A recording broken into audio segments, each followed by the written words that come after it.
আসসালামু আলাইকুম বন্ধুরা, আশা করি সবাই ভালো আছেন। আপনাদের দোয়ায় আমিও ভালো আছি, আলহামদুলিল্লাহ। আজকে আমি আপনাদেরকে পৃথিবীর সর্বকালের সর্বশ্রেষ্ঠ মানব হযরত মুহাম্মদ সাল্লাল্লাহু আলাইহি সাল্লামের শৈশব বিজড়িত মক্কার সেই বাড়িটি দেখানোর চেষ্টা করব। আশা করি সবাই আমার পাশে থাকবেন, ভিডিওটি দেখার চেষ্টা করুন।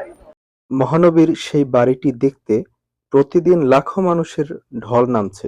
কথিত আছে, পবিত্র কাবা শরীফের চৌহদ্দিতে অবস্থিত এই বাড়িটিতে মহানবী জন্মগ্রহণ করেছিলেন। তবে এ সম্পর্কে সহিহ কোনো দলিল নেই। খোঁজ নিয়ে জানা যায় ১৩৭০ হিজরিতে এ বাড়িতে মক্কা আল মুকাররমা নামে এ লাইব্রেরিটি স্থাপিত হয়। নবীজির স্মৃতি বিজড়িত ঐতিহাসিক এ স্থানটি দেখতে হাজিরা ছুটে আসেন। বিভিন্ন রঙের পোশাকে বিভিন্ন দেশের হাজিরা দল বেঁধে মক্কার লাইব্রেরিটিতে ছুটে আসেন। নারী পুরুষ নির্বিশেষে হাজিরা লাইব্রেরিটির চারপাশ ঘুরে ফিরে দেখেন। হলুদ রঙের বাড়িটির সামনে বাংলা, ইংরেজি, হিন্দি ও আরবি হরফে বাড়িটি সম্পর্কে হাজীদের কিছু ভুল ধারণা সম্পর্কে সাবধানতামূলক বাণী লেখা রয়েছে। যেমন, লাইব্রেরিটিতে ইবাদত ও সওয়াবের নিয়তে জিয়ারত করা, এখানে আল্লাহ ব্যতীত অন্যের নিকট দুআ, লাইব্রেরির চারপাশ তওয়াফ, তার দিকে নামাজ আদায় করা, দোয়া ও তিলাওয়াত করা, দেয়াল ও ধূলাবালি দ্বারা বরকত গ্রহণ, তার ওপর লেখালেখি, দরজা ও দেয়ালে আতর মাখানো ইত্যাদি বেদাত। সরজমিনে এসে দেখলাম লাইব্রেরির প্রবেশ মুখে রয়েছে একটি কাউন্টার। কাউন্টার থেকে বাংলা সহ বিভিন্ন ভাষায় অনূদিত সাবধানতামূলক বইপত্র বিতরণ করা হচ্ছে।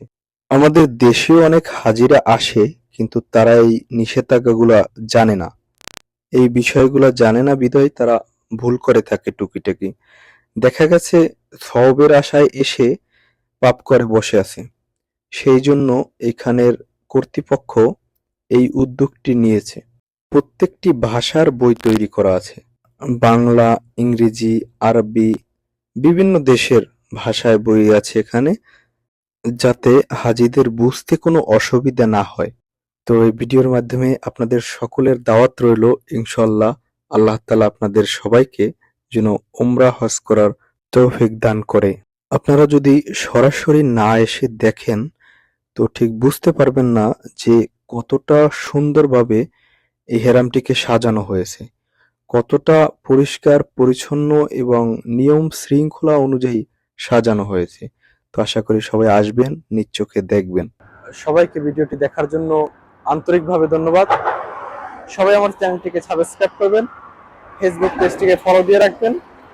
সবাই আমাকে সাপোর্ট করবেন, পাশে থাকবেন। আল্লাহ হাফেজ।